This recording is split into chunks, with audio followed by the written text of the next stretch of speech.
The Jazz Age was a time filled with anger, dancing, and music. Throughout the Jazz Age, African Americans were thought to be below whites, and were almost always reminded of this. They felt discrimination because of actions that often led to injury, and words that left African Americans hurt, leading them to question if they would ever fit in. They began to become very angry and confused why they weren't being treated equal to whites like they were promised after the Civil War. This built-up anger helped African Americans deal with their feelings by creating their own music, which they called jazz. Two things were clear from the creation of jazz. One, African Americans were rising in the eyes of whites. And two, they were born to play. Before the creation of jazz, whites had superiority over African Americans and were not afraid to show it. Many years before, African Americans were enslaved and forced to work for whites for little or no money. Thankfully, the North began to realize how brutal and unfair these conditions were, leading to the start of the fight to end slavery. The South refused to give up slavery, which led the country divided and created the Confederate States of America. Abraham Lincoln in the North knew that the United States needed to stay as one, and he demanded the South to reunite with the U.S. Unfortunately, they refused, leading to 620,000 lives being lost from the traumatic Civil War. At the conclusion of this war, the North came out in victory, and with this win, slavery was now illegal, and African Americans were in a better place than they had ever been before. Fast forward up to 1896, and the Supreme Court had just made one of the biggest decisions of the decade in the Plessy versus Ferguson case. This court case said that segregation laws were cleared and that they followed the Constitution. By the 1900s, the debate of racial equality for African Americans had existed for almost 200 years. However, thanks to talented African American musicians creating jazz and attracting the attention of white people who listened, danced, and enjoyed it, the diplomacy of the music helped to promote equality and unite races, eventually leading to civil rights and equality. The days of May 30th to June 1st of 1921 changed history forever. On May 30th, both the white and black community of Tulsa were enraged because of the arrest of Dick Rowland, who earlier that day had reportedly assaulted a white elevator operator, whose name was Sarah Page. Whites felt a need to get payback on many African Americans for the wrong actions of one. When June 1st came, trouble quickly began. A group of white rioters came to Greenwood, which is a wealthy African American community. The rioters were angry, and they decided to loot and burn houses and buildings in the Greenwood district.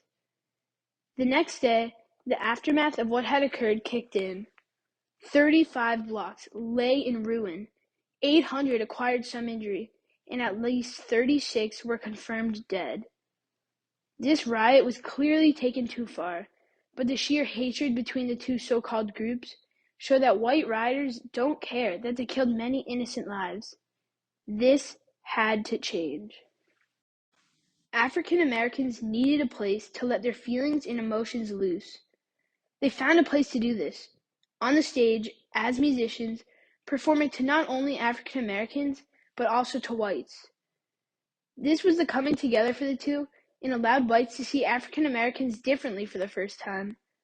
Whites would come from all over the country to see jazz musicians like Joe Oliver, Duke Ellington, and of course, Louis Armstrong.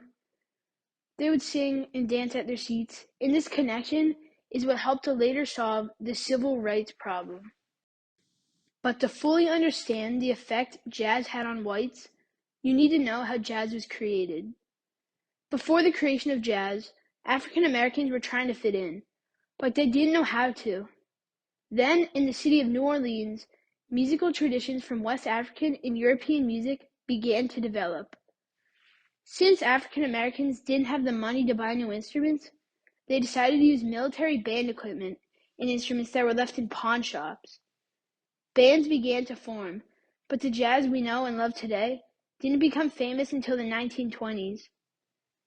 Unlike other genres of music, When jazz became popular in a few cities, it spread quickly throughout the whole country. This was a leading reason in why jazz became so popular and influential.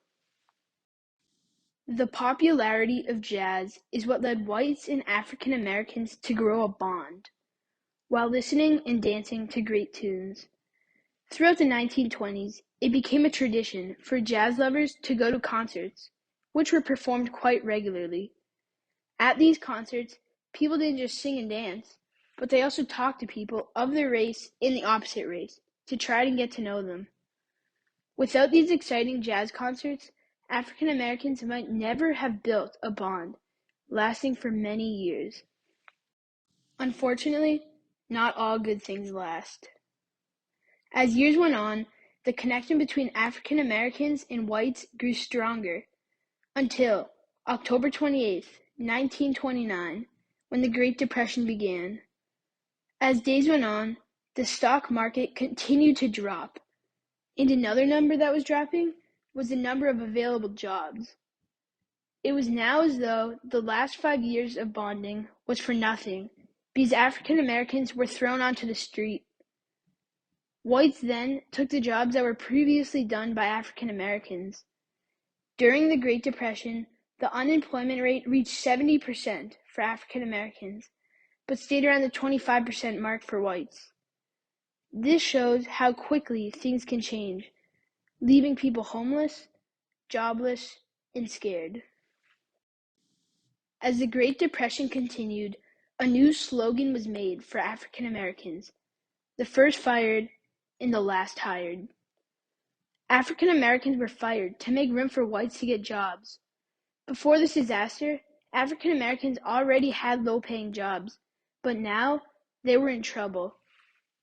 They didn't have a financial cushion to lean back on like whites, which is why this disaster left people extremely scared. African Americans who lived in the South were the most affected because whites would demand and force blacks out of their jobs. This led to the Great Migration, which was when 1.75 million African Americans moved out of cities in the South and went to cities in the North and the West. 1/4 of African Americans had moved out of the South by the end of the Great Depression. Although this tragic event that occurred ended and everyone was happy, the African Americans that lived through it will never forget the pain they went through. The debate of racial equality had existed for many years, but thanks to talented African American jazz musicians attracting the attention of white people, the diplomacy of the music promoted equality and eventually united the races. Without the creation of jazz, whites may have never noticed that blacks are talented and should be treated equal to whites. Jazz concerts throughout the century gave many hints that African Americans and whites were finally getting along. They would dance together, doing the Charleston, and even sing their favorite songs, such as "In the Jailhouse Now" by Jimmie Rodgers and "West End Blues" by Louis Armstrong. Also, jazz music made whites feel relieved and safe. This was true until the Great Depression began and everybody got startled and scared. Whites started to discriminate against African Americans because jazz no longer relieved them, but rather made them think about their financial crisis. What the United States has learned from this terrible time period is that we should not discriminate against others based on the color of their skin, but also that if you want something badly enough, you can accomplish anything.